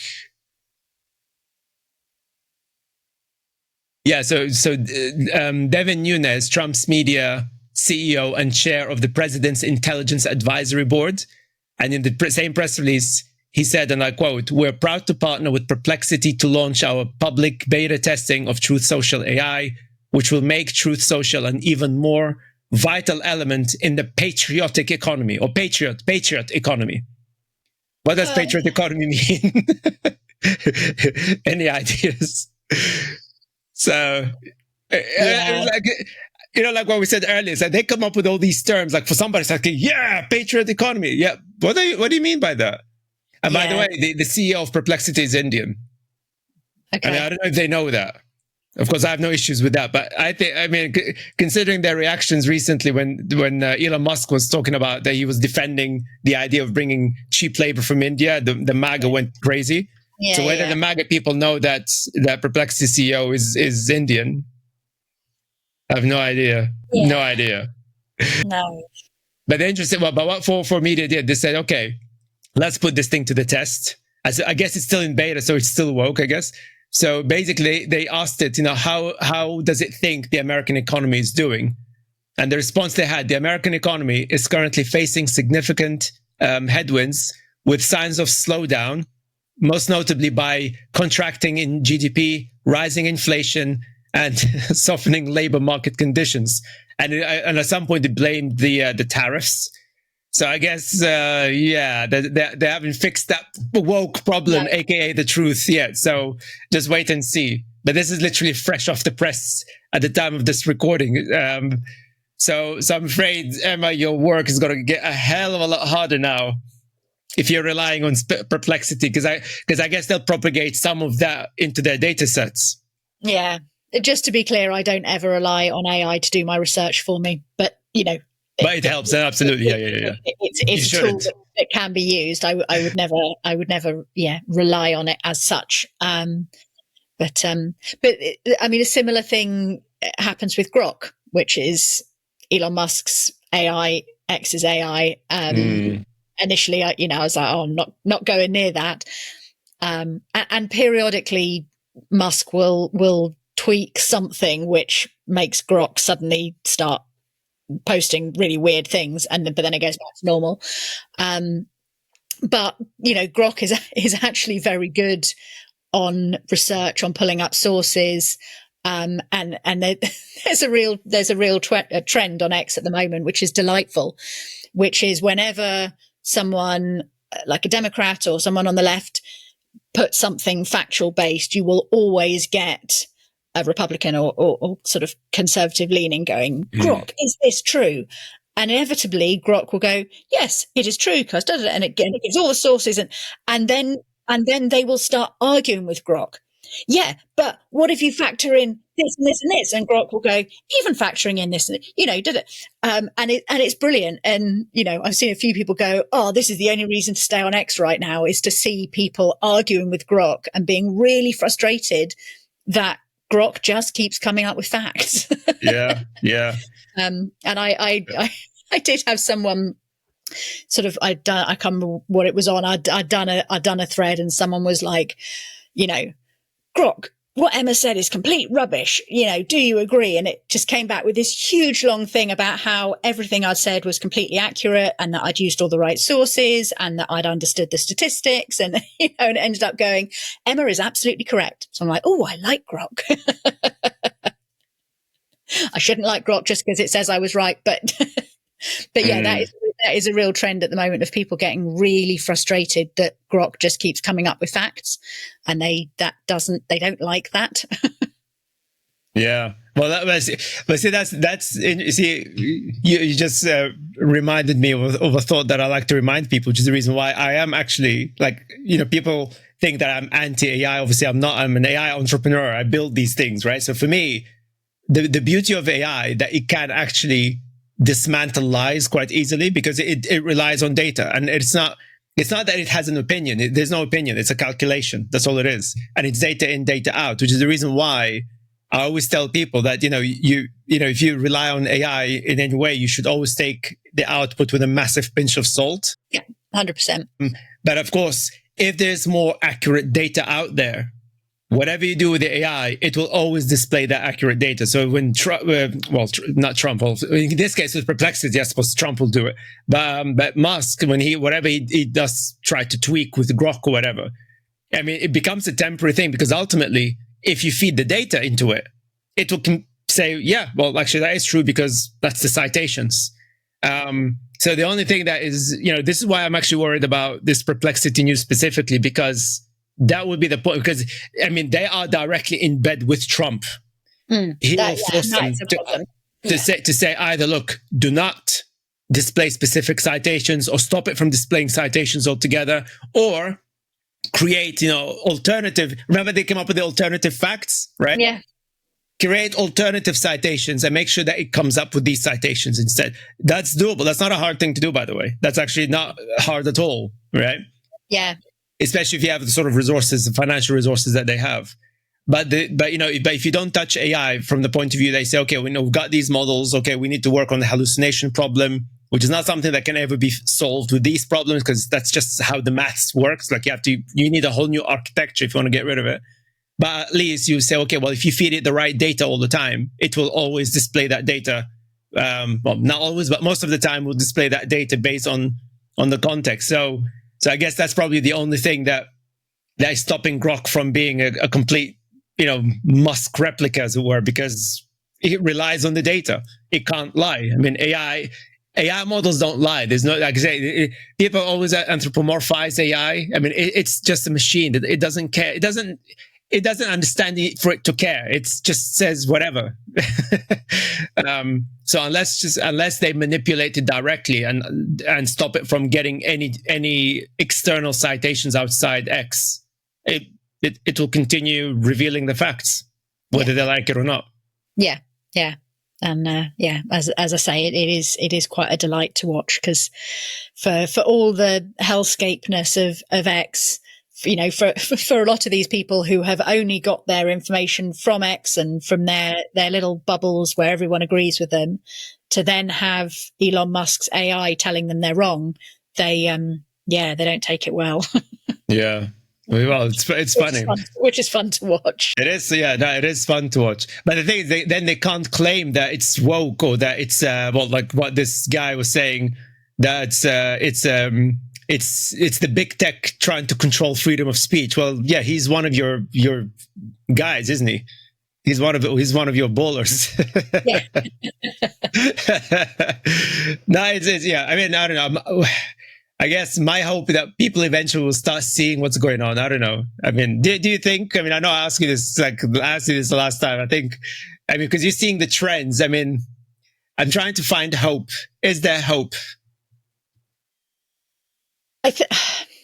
It's difficult. As I say, we were talking about the stats earlier, where so much of this misinformation is now feeding through to people's reality. Because for a long time, there was the argument of, well, there's this kind of alternative reality on X, on Truth Social, and actually real people in real life don't believe this stuff. They're not that racist or homophobic or misogynistic or whatever.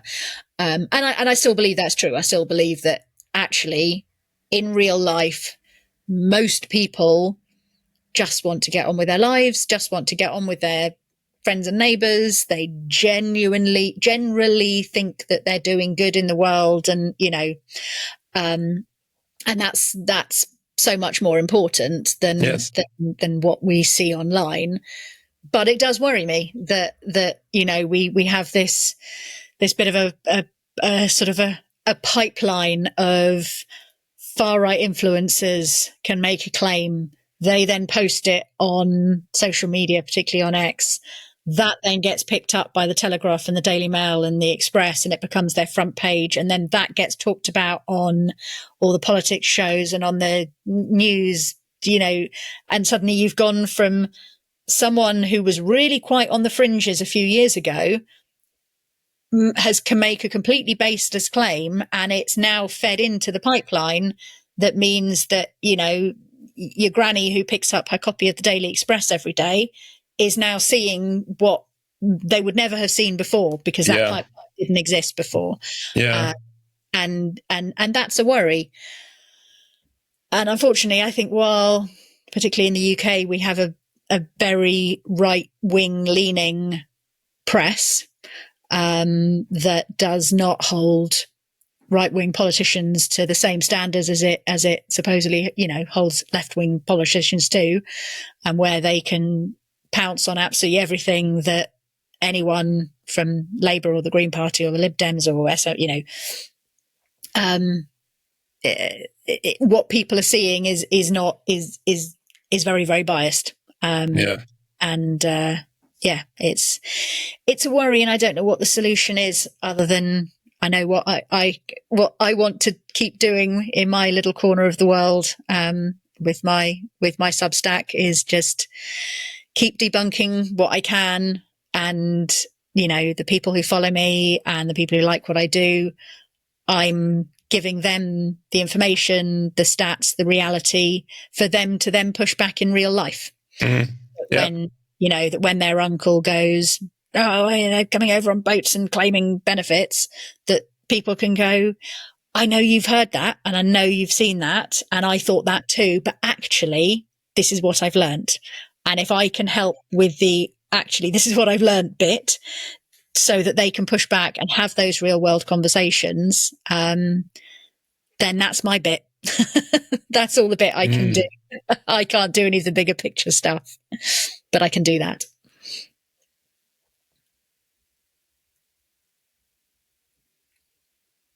So I think something happened with the connection. Yes. Yeah. Sorry. Yeah, I can see you now. Okay.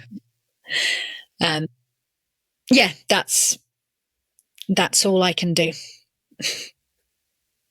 Well, I mean, what else? I think that's what we can all do. And I think there's a perception. I mean, I don't know. This is again another theory that I'm thinking maybe to try and kind of tackle that. It's the perception that if it's in the newspaper, it must be true. It must have been checked properly, because they would not print it otherwise.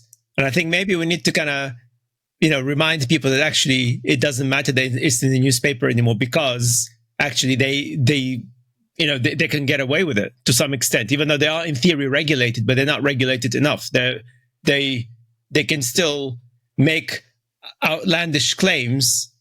I mean, to be honest with you, I don't even know how did they get. I mean, when would the regulator go after the Telegraph? I mean, I have no idea. What would the Telegraph have to do for the regulators to say, we're going after you now? I mean, And it's like, what? know. I don't even know. I know.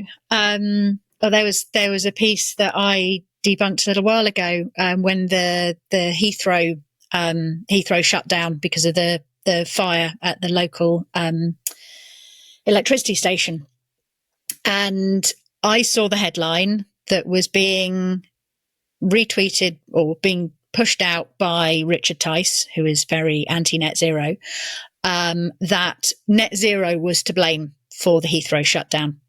Oh yeah, I remember that. Yes. Oh, I'm not sure it was. And it took a lot of digging, but I was able to go back through the Internet Archives to find that when Heathrow initially shut down, was it on the Friday or Thursday? The Telegraph had just put out a very factually correct statement that Heathrow had shut down, that there had been a fire at the substation, and that's all they knew. Then a couple of hours later, it got updated with a little bit more information, and then suddenly the headline completely changed. Most of the article changed in an update, where they were quoting Richard Tice, who was making the claim that the reason Heathrow had shut down was because of net zero meant that they had got rid of some of their backups, and that was the reason for it.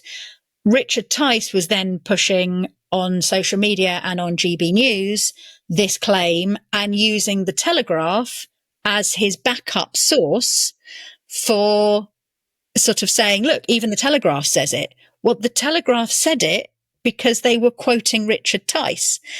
Richard Tice had absolutely no source, had nothing to back up what he'd said.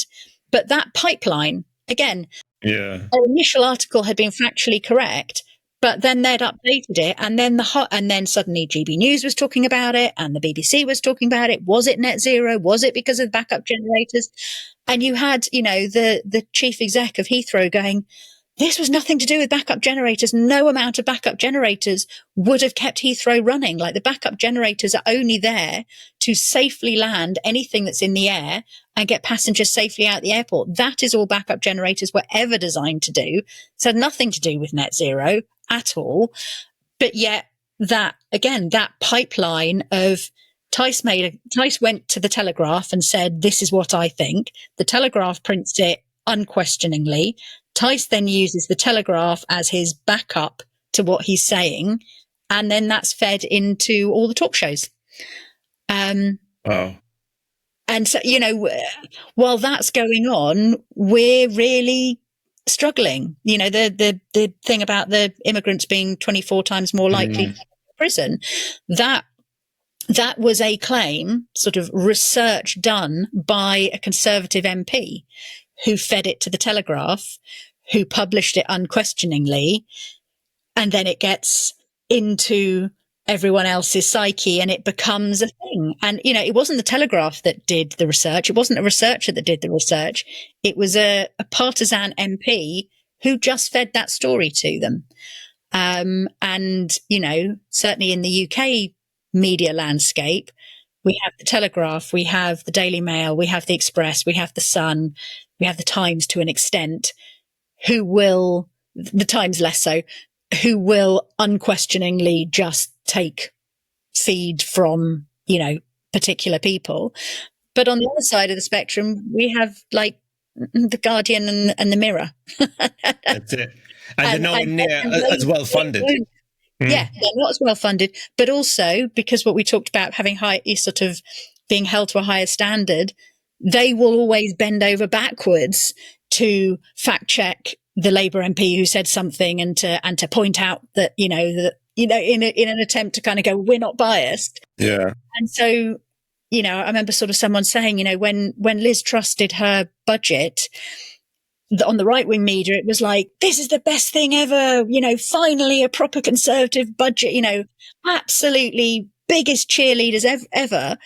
When Labour did their budget, which wasn't anywhere near as terrible as Liz Truss's one, there's no one in the media that's cheerleading Labour. The Guardian and the Mirror would have been like, oh, well, this person's not happy and this group aren't happy. And there are some good things, but because they're trying to be all sort of, they're trying to do what they should do. Yes. We have, some research showed about 80% of our print media is right leaning, and they will absolutely push a particular narrative, not question, cheerlead for the right of politics, and we don't have the same on the left. Yeah, we just we don't have those cheerleaders. Yeah, but now and I think the money side of it is a really important point for people to understand, because people think that, well, if these newspapers are so successful or whatever, they must be doing very well, but actually they're not. They're losing money all over the place, but they still get funded, and they're not used to inform. They are used as a tool. GB News. They had a ridiculously massive loss last year. Like, you think, how the hell are they alive? But that's the point. They're not there to be alive. It's not about them making money. The billionaires don't need, they don't need any of these things to make the money. They make money from, all sorts of other stuff, oil and whatever, right? But for them, this is a tool to misinform, divide and conquer. And this is not me being conspiratorial. This is like literally, it's all out there. The information is showing that. And I before we recorded, like I mentioned to you, like I've seen this data, which I will include on the screen, where you see the most popular political shows on YouTube, like 90% of them or something like that are right leaning, and there's like a tiny minority of the other side of the debate. And I'm thinking to myself, whatever is your politics, this is not equal debate, is it? It's like, but then not to mention that if you look at the sources of these funds on YouTube, again, some research found that it turned out that they had money coming from Russia, going back to Russia again, right? And basically, or some other dodgy funders, which again, nobody knows where these money, who are funding these YouTube channels, because you look at their engagement, like they might have like huge subscriber numbers, but they don't have very high engagement. But the way YouTube algorithms work is like, well, if you've got high subscribers, whatever, then it will prioritize your channel. And it's the same sort of thing with newspapers here, because they've got all the money to be able to print, say, 1 million extra copies that the Guardian can never afford to do. Well, guess what? More people have access to their papers because it's everywhere, right? It's like a virus. Literally, it is a virus. And I think that's a problem. And I think people need to understand that. And again, whether you're pro-conservatives or anti, I think that's irrelevant. If you're talking about, freedom of speech, then that's not freedom of speech, is it? This is what authoritarian countries have. It's like they have one narrative that's being pushed at the people and everybody else is being suppressed. That's not freedom of speech, is it? No. There isn't the balance that we need. No, nowhere near. Yeah. And as I say, it's that sort of that pipeline that now exists, which, there's always been right leaning and left leaning newspapers, but we just seem to have got so much worse. Platforming, people who used to be very much on the fringe, and they're now just regular contributors to the sort of the media conversations around immigrants and all of that they're very obsessed with. And again, actually, again, for the international listeners who don't know, because like we have this party called the Reform Party, which is basically the I suppose the cheap version of MAGA in the UK. And Nigel Farage is the guy that he literally owns the party. He's not the leader. It's a party. It's a limited company, and he's 100% shareholder or something like that, or majority shareholder. And they only have 5 MPs in Parliament. 5 MPs. As opposed to who is this? Like the Greens have how many now? I think they've got more. I think the Greens also possibly have 4 or 5, but it's the Lib Dems. Lib Dems have got 79 MPs. Yeah, they're the third largest party, and you do not hear anything about the Lib Dems. Not a peep. Nothing. Not a peep.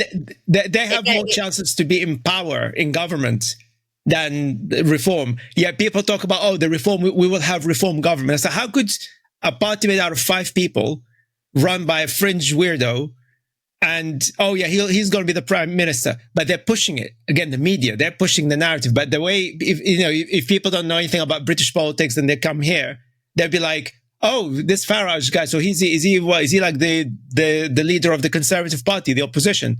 No, not even. No, he's at the bottom. But he's been elevated by the media. Yeah. But this is the thing that people internationally need to understand. I mean, at least MAGA actually had a presence. Agree with MAGA or not, they actually had presence. Like they are the Republican Party. It wasn't a fringe, like a party made out of like 2 senators or something like that. They had a very powerful position. So it's ridiculous actually that we are in this situation in the UK. To be honest, because we've got to the point now where unfortunately, Reform are leading in all the polls. Yeah, that's not an anomaly. The media. That's the thing now, and that is it is down to the media. It seems that large swathes of the media would really like Reform to be in power, whether it's because they actually want Reform in power or whether it just makes for exciting news and sells newspapers. I think it's the latter. It's the clickbait. And that goes back to what we were saying before, where they absolutely have to start treating him like a politician, not a commentator. His opinion on the latest story of the day, is not relevant. What he's going to do to fix our prison systems is what you should be asking, not, how many boats did you spot crossing the channel last week? He's not a commentator. He's a politician, and he should be treated as such now. Yeah. And challenged as well in terms of how has he served his constituents, which, by the way, he's never been to, apparently. He's never visited his constituents since being elected, apparently. I don't know, but that's what I've seen. I don't know if that's still true, but certainly many, many, many months in, he hadn't been. I don't know whether he has now. He'd certainly spent more time in America than he had in Clapton. Yeah. I mean, he's a terrible politician in terms of if you voted for him, he is doing absolutely nothing for you. But if he wants to be taken seriously and wants to, be in the running to be our future prime minister, I mean, then the press need to start treating him as such and holding him to account and asking the difficult questions and not letting him off the hook when he gets prickly and goes, "Oh, typical BBC asking questions like that." He shouldn't be allowed to get away with that. Yeah. But they still let him get away with it. It's like as if they're not used to it. Or I don't know what. I mean, to be honest, I don't know why they're doing it. But he just, like you said earlier as well, he peddles the same nonsense and zero challenge. Absolutely nothing, no challenge at all. Yeah. I think they've struggled to make the switch. They've had decades of him being an agitator on the right and just a political commentator. And yes, he was a member of the European Parliament, but that was never really what he was about. And I think they're struggling to catch up with, treating him differently, and to basically catch up with what they've created. They've created this, this sort of runaway Reform popularity narrative. And the polling's showing it's working, and they have a responsibility to now start treating him accordingly. Do you think will they ever switch that approach with him? Will they actually ever start treating him as a real politician? Well, we've got 4 years before an election needs to be called, and we can just hope that at some point in the next 4 years, they do actually start going, okay, we've created this situation. Now maybe we need to actually do something about it.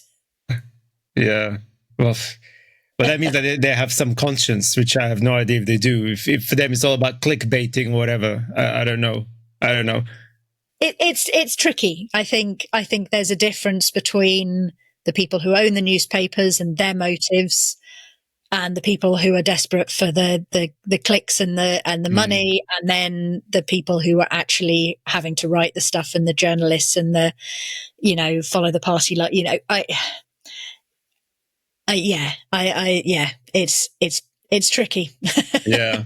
Like so much of this stuff. Yeah. It's complicated. I know, seriously. Well, we have 4 years of this, but I think, but I think they'll definitely, we're going to see a lot more relentless campaigns, and we'll be on top of it for sure. And then, as a way of ending this, because I did mention something about the immigration, like, and there's a story that I saw. Well, it's not a story, but a tweet which I'm gonna delve into at some point. But guess who they wheeled out recently? Boris Johnson. So Boris Johnson was wheeled out, I don't know by whom and for what. And he gave some speech in Taiwan, in some tech expo, which again, I have no idea why. That's the reason why. Because some people ask, why don't I go to these tech events? That's why, because they bring in people like Boris Johnson. I mean, like, and for whatever reason, they allowed him to talk about AI. So his solution for the immigration problem, right? Mm-hmm. Like, I've got to make a build up. So one of the things I've been talking a lot about on LinkedIn, and it was going viral every single time, about how CEOs are being so stupid, going on about, oh, we want to replace our workers with AI, which please do not do that. I'm asking you, don't do that, because your company will suffer. But hey, free advice. But, and it backfires every time. So guess what Boris Johnson suggested? Instead of having immigrants, we can replace immigrants with AI. Huh? So his solution for the shortage of carers or whatever. Okay. Or obviously, because somebody asked me, but we do need a lot of carers, right? And a lot of the carers from European Union left because of Brexit. So now we're relying on immigrants. And he was like, well, actually, no, we don't need them. We can actually use ChatGPT. He named ChatGPT as the alternative carer to immigrants or immigrant carers. He doesn't know what a carer does he? And apparently he doesn't know what AI does either, if that's what he thinks. But well, there's a pandemic of people thinking that AI can be a therapist, that's a whole other kind of worms. But that's one way of ending this as a something to think about for the next month. But apparently, maybe if they wheeled him out, perhaps are we going to start seeing the right wingers going on about, you know what? We don't need immigrants. We need AI. Invest in AI to replace migrant workers. And I'm like, holy shit. I think we're going to see this. I actually feel that we're going to see this. Yeah. Interesting. We shall see what the next month brings. In terms Absolutely. But as a reminder, where can people find you? So I have a Substack called Monk Debunks, where I pretty much weekly put out a debunk of something I've seen. I'm on Twitter, I'm on Blue Sky, Monk Emma, and I have a website, emmamonk.co.uk. So come and find me in any of those places, and see what I'm doing, and subscribe for free, and you stay on top of it all. Yeah, but do you have a paid subscription? Can people fund you in any way at all? Oh, 100%. If you want to come and support my work financially, then that you're more than welcome. And I have subscribers who do that, and I'm hugely grateful to them. Yes.